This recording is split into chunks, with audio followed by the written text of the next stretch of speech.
Mara Whitlock always believed she could spot danger in people. But the night she met Adrian Vale, she mistook obsession for love.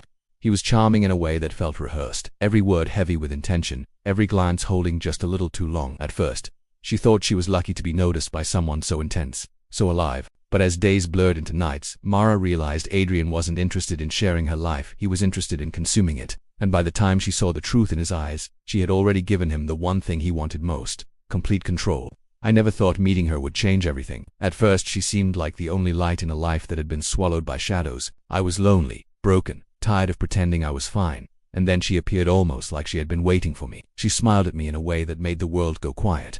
It wasn't just attraction, it was something heavier. Something that pulled at me so strongly that I couldn't walk away even if I wanted to. She knew what to say, how to look at me, how to make me feel like I was the most important person alive. I fell into her like a man starved. In the beginning, everything seemed perfect. She wanted to be with me constantly, and I thought it was because she cared so much. Her messages came through every hour. Her presence wrapped itself around me like a second skin. I convinced myself that this was how love was supposed to feel: urgent, overwhelming, consuming. When my friends raised their eyebrows and told me to slow down, I brushed them off. They didn't understand us. They couldn't. She was different. But slowly I began to feel the edges of something sharp beneath her affection. If I didn't answer her messages quickly, my phone would vibrate non-stop, one notification after another until my chest filled with panic. She seemed to know when I was thinking about other things. When my attention slipped from her even for a moment, she would flood me with words until my thoughts were tangled up again. It was flattering at first. Then it became suffocating. I told myself love was supposed to be intense, supposed to feel like fire burning through everything in its path. But it wasn't fire I was feeling anymore. It was smoke, thick and choking, filling my lungs until it hurt to breathe. I started to lose track of time, always on edge, always waiting for the next vibration, the next demand. My life was no longer my own, and yet there was something else, something I couldn't explain, a sense that she was always closer than she should have been. I would leave her at her apartment late at night, only to find evidence she had been in mine. I tried to ignore it. Maybe I had misplaced things, maybe I was just distracted, but some things couldn't be explained away. One night I came home and smelled her perfume in my living room, sweet, heavy, unmistakable. The air was thick with it, clinging to the walls, and I stood frozen at the door with my keys still in my hand. I walked through the apartment slowly, checking every corner, my heart thundering in my chest. No one was there. The windows were shut. The door had been locked, but the scent lingered, as if she had only just stepped out of the room, as if she had been waiting for me and slipped away before I caught her. My skin crawled, but I told myself it was impossible. I tried to shake it off, tried to laugh at myself for being paranoid. The next morning, I noticed something worse. My toothbrush was damp. I hadn't used it yet, but it glistened with water. The bristles bent at odd angles like they had been pressed hard against someone's teeth. My stomach twisted. I wanted to believe I had forgotten that I had used it half asleep in the night, but deep down I knew I hadn't. That night, when I pulled back the covers of my bed, I froze. The sheets were tucked in tight, far tighter than I ever left them. I never made my bed like that. I never tucked the corners so neatly. I sat down on the edge of the mattress, staring at the smooth, suffocating lines of fabric. My pulse raced as the thought slid into my mind someone had been here, in my room, standing over my bed while I was gone. I lay down slowly, but sleep never came. I stared into the dark, unable to shake the feeling that the bed wasn't mine anymore, that it belonged to her now. The sheets seemed to hold me down, tighter and tighter. And even though I knew I was alone, I couldn't help but feel the weight of unseen eyes watching me from the corner of the room. And in that silence, with my breath caught in my throat, I realized I wasn't alone at all. I couldn't shake the feeling of being watched. Every step I took outside felt heavier, as if someone's eyes were glued to the back of my neck. I tried to tell myself it was paranoia, that I was letting my thoughts run wild after the strange things in my apartment, but deep down I knew I wasn't imagining it. She was there, always there, whether I could see her or not. I began noticing movements in my periphery, a shadow slipping behind a tree when I turned my head, a figure ducking quickly into an alley, the sound of footsteps behind me, perfectly in rhythm with mine, only to vanish the second I stopped to listen. I told myself over and over that it wasn't her, that it couldn't be her, but the truth settled like lead in my stomach. I knew it was her. I thought about ending it. Thought about sending one final message telling her I couldn't do this anymore, but each time I got close, dread gripped me. I could almost feel her anger, even when she wasn't there. The air in my apartment grew heavier when I considered it, like she could sense the betrayal from miles away. My phone would buzz, and I would see her name on the screen before I even finished the thought. It was like she was inside me, reading what I didn't dare speak aloud. One evening, I came home after convincing myself that I just needed rest, that things would make more sense in the morning. I locked the door behind me, checked the windows, made sure every corner of the apartment was clear. I tried to believe I was safe inside, but when I stepped into the kitchen, I froze. A single photograph lay on the table waiting for me. I knew instantly it hadn't been there before. My hands shook as I picked it up. It was a picture of me. Not from the day before, not from weeks ago, but from last night. I was in my bed, my mouth slightly open, my body twisted awkwardly in sleep. The angle was wrong, too low, too close. It hadn't been taken from outside a window. It was from inside the room. Someone had stood in the corner while I slept, watching me. My heart hammered in my chest, my throat dry as I turned the photo over. There was writing scrawled across the bottom in red ink, uneven and jagged as if written in a frenzy. Only one word: forever. I dropped the photo onto the table and stumbled back, pressing myself against the wall, fighting the urge to scream. My mind spun. She didn't have a key. I never gave her one, and yet she had been inside my apartment while I was vulnerable, unconscious, completely unaware. I tried to think logically. Maybe it wasn't her. Maybe it was some sick prank, but every part of me knew the truth. Who else could it have been? The night stretched on endlessly. Every sound made me flinch. The hum of the refrigerator, the groan of the pipes, the faint tick of the clock, all of it seemed amplified, unnatural. I sat awake on the couch with every light in the apartment on, clutching a kitchen knife in trembling hands. My body was exhausted, but I refused to close my eyes. When dawn finally came, the light didn't bring peace. My apartment still smelled faintly of her perfume, faintly of something sweet and rotting. I walked into the bathroom to splash water on my face, but when I looked into the mirror, I noticed something that froze me in place. On the fogged glass from the morning shower, words had been traced by a fingertip. 3 words. Not mine, not in my handwriting. You are mine. The letters dripped with condensation, sliding down like tears. My chest constricted as I stepped back, my breath shallow, my vision blurred by panic. I wiped the mirror quickly, but the outline of the words lingered faintly in the glass, as if burned into it forever. And in that moment, I realized no matter how many locks I used, no matter where I ran, she would always find a way back inside. That night, I couldn't bring myself to go to bed. The photograph on the table haunted me, its edges curling slightly under the kitchen light. I thought about burning it, tearing it to pieces, but I was too afraid of what I might discover if I looked again. The image of myself, helpless and sleeping, felt like a warning. And as I sat there, trembling in the glow of the lamp, I thought I saw movement in the hallway mirror. Not my reflection, but hers, smiling, though I was completely alone. I stopped sleeping. The hours between midnight and dawn stretched like a long empty road I had to walk alone. My eyes felt raw all the time, like sand rubbed into them. I would close my lids and see the same shadow at the edge of my vision, her silhouette just beyond reach, always watching.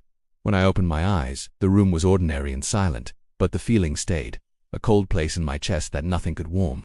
Days blurred into one another. My reflection in shop windows and in the dark glass of my phone looked wrong, sharper, older, like someone had carved lines into my face while I slept. I would touch my cheeks and feel the slight hollows I hadn't noticed before. My hands shook more often. Sometimes a tremor would move through my body and I could not tell if it was fear or something else, something deeper settling inside me. She began to appear in places where it made no sense. Standing across the street from the grocery store, her coat clinging to her like wet paper. Waiting at a bus stop even when I had taken a different route. Once, I walked into a cafe and froze because she was at the window, looking out not at the traffic, but at me. She never moved toward me, never called my name. She simply existed, like a splinter of night stuck to my day. My skin would crawl and I would walk faster, pretending I had someplace urgent to be. My friends stopped answering my messages. At first I blamed them, busy lives, different time zones, normal reasons. Then I picked up my phone, hands jittery, and found every contact gone except one number saved as a single name. I scrolled through my call history and saw nothing but her name repeated, over and over, time stamped like small, sharp knives. The emptiness of my contacts felt like erasure of my life. I tried to restore them, to pull them back from a backup, but the backups were blank too, like someone had scrubbed them away. When my gallery filled with photos, it felt like drowning. I opened my camera roll and found a folder I did not remember creating. It was full of pictures of me, but not just the recent ones. There were faces I did not recognize at first. A younger me at a playground, filthy knees and a crooked grin. Me at a birthday party, candlelight making my hair shine. A photo of me asleep on a train as a teenager, head tipped against the window. The horror was not that she photographed me, someone might have, but that she had taken pictures spanning years I was sure she had never been part of. I stared hard, zooming into the backgrounds, searching for anything that could explain it. In one early photo, taken when I was 7, the shape of a person stood almost hidden in the shadow behind a tree. At first it was only a smear of dark, but as I zoomed, the smear resolved into an outline in shoulders, a tilt of a head. My pulse leaped. The face was far off, half hidden by leaves, but something about the jawline made my stomach drop. It looked like her. I kept scrolling until my thumb froze on a picture that should not have existed, a family holiday snapshot from when I was 5. Me in my mother's arms, both of us smiling at whoever held the camera. Behind us, at the edge of the kitchen doorway, a woman stood half in shadow, one hand pressed flat against the wall. She was easy to miss if you glanced quickly, but there she was, her eyes on me even then. The ache in my throat grew sharp and hot. How long had she been watching? How far back did her attention reach? I flipped the photo to the back because sometimes my family wrote notes, dates, and names. The paper was old, the ink faded, but there were words etched there in a different pen, fresh and dark compared to the rest. My breath hitched when I read them. The writing was small and neat and unmistakably in red. I remember you. I laughed once, a short, ugly sound that left a bad taste in my mouth. Memory can be a treacherous thing. Maybe someone else had the same laugh, the same hairstyle. Maybe I was seeing patterns that were not real. But the more I tried to let logic pull me back, the more the evidence stacked in odd places, small, precise things that didn't belong in a normal life. Late at night, I would wake with my palms sticky and find little traces on me I could not explain. Smudges of ink on a finger, a faint perfume lingering under my nostrils, a single hair out of place, though my hair had been tucked away. Once I found a thumbprint pressed into the soft part of my forearm, ridges clear and dry as though someone had traced me while I slept. The print was too small to be my own. I started hiding things, my passport, old letters, anything that could be proof of who I had been, but the hiding was pointless. The folders in my desk contained notes and handwriting I did not recognize. The drawers yielded photographs taken with angles only someone in my room could have used. The house seemed to have been waiting for me to notice every little betrayal. Fear became a second skin. I could not tell if the pounding in my chest was panic or the sound of something else moving underneath the floorboards. The city felt like a stage, and I was a puppet whose strings had been tied to someone else's hands. I found myself watching mirrors more than I had ever watched them before, waiting for the moment when my reflection would not match my motion. Once, in a shop window, my reflection lingered a beat too long, smiling after I had stopped. For a second, my stomach sank into my shoes. For a second, I understood that watching me from outside was no longer necessary. The final image that night was small and precise, and it kept turning in my head until I could think of nothing else. A photograph of me when I was 5, the woman standing in the doorway behind my mother. Her hand pressed flat to the wall like an anchor. On the back of that photo, in red ink, the words, "I have always been here." I couldn't take it anymore.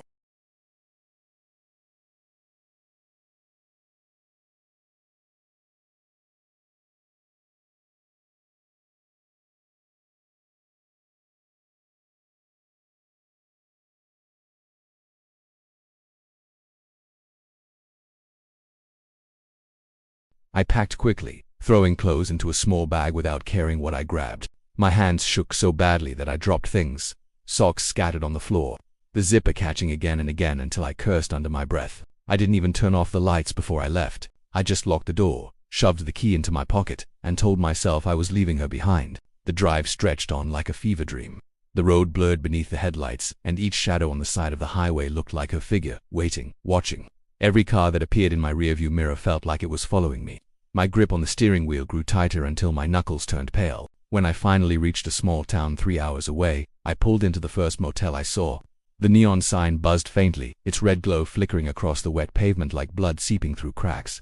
The room smelled of stale cigarettes and bleach, but I told myself it was safe. I bolted the door, checked the windows twice, and shoved a chair beneath the handle. For the first time in weeks, I felt a small relief. I dropped onto the bed, my body sinking into the lumpy mattress. And for the first time in what felt like forever, my eyes began to close. But safety is an illusion. I woke to the sound of the mattress shifting beside me. Not a creak from the springs adjusting to my weight, this was something else. The bed sank lower, as though someone had lain down next to me.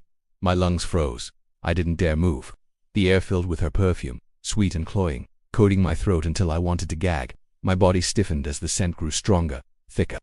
Like she was pressing herself closer and closer, even though I refused to open my eyes. I told myself it was a dream. I told myself I was imagining it, but my skin burned with the awareness of another presence. I could feel the faint warmth of a body just inches from mine, the steady rhythm of breath brushing against my neck. Every second stretched like eternity, and I clenched my fists beneath the blanket, terrified that if I moved, she would tighten around me and never let go. At some point, I must have drifted into unconsciousness, because when I opened my eyes again, sunlight streamed through the thin curtains. The weight on the bed was gone. My chest heaved with relief until I turned my head and saw the nightstand. On top of it sat a notepad from the motel, one of those cheap pads with the logo printed at the top. A page had been torn from the middle, the edges jagged, but the sheet left behind carried words written in thick red ink. "You can't leave me." The handwriting wasn't hers, it was mine. The letters bent the way mine did, the spacing uneven exactly how I wrote. I grabbed the page, staring at it, flipping it over as if the back would hold an answer, but there was nothing. My hand shook as I held it, and for a terrible moment I felt the weight of a pen in my fingers. Phantom pressure, as though I had spent the night writing in a trance. My stomach turned violently.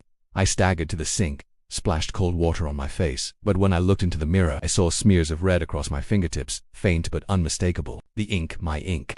I rubbed my hands under the water until the skin burned, but the stains clung stubbornly like bruises. I stumbled back, dropping into the chair by the window, staring at the parking lot outside.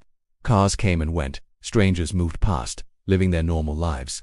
None of them looked twice at me, none of them knew what I was carrying inside me. I had thought she was following me. I had thought I was running from her. But as I sat there with the ink-stained fingers trembling in my lap, a different thought slithered into my mind, sharp and cold. What if I hadn't been running from her at all? What if I had been carrying her with me the whole time? And when night came again, the mattress dipped once more, deeper this time, as though someone had slipped beneath the sheets, curling against me in the dark. I kept my eyes shut, but I knew that even if I opened them, it wouldn't matter. She was here. She had always been here, and there was nowhere left to run. I thought the motel would be the end of it. I thought if I could put distance between me and that apartment, between me and her perfume and those photos, something would shift. But distance did not change the facts stacked in small paper piles and red ink. If anything, leaving made the truth sharper, like the moment a blade finds a seam and slides in. When I finally crawled back into my own bed, the sight of the room should have been relief. Instead, everything felt like a stage set, familiar, but arranged by someone with knowledge of the smallest private places inside me. The photograph that had first appeared on my kitchen table sat on the dresser face up as if waiting. I had not touched it since that night, but there it was, my sleeping shape, mouth soft, limbs played. I stared until the edges of the image blurred. I decided to look for answers in the only place I had not checked thoroughly. The places I avoided because I was ashamed to see what I might find. Under the bed, in the hollow of the mattress frame, I found a shoebox taped shut. My hands shook so hard I cut a knuckle opening it. Inside were dozens of Polaroids, each one taken from weird, intimate angles I could not reconcile with my memory of being alone. Pictures of my shoes left in the hallway. Pictures of the kitchen light over the sink. Pictures of me sleeping, over and over, from angles that meant someone had been standing in the corner of the room, very close, watching. Between photos were scraps of paper notes in handwriting that matched mine to the exact lopsided curve of the letters. The notes were short, urgent, and always the same voice. Possessive, earnest. I read one and felt my stomach fall. It said, in a looping rush I must have written, "I will keep you safe. Do not go, love her."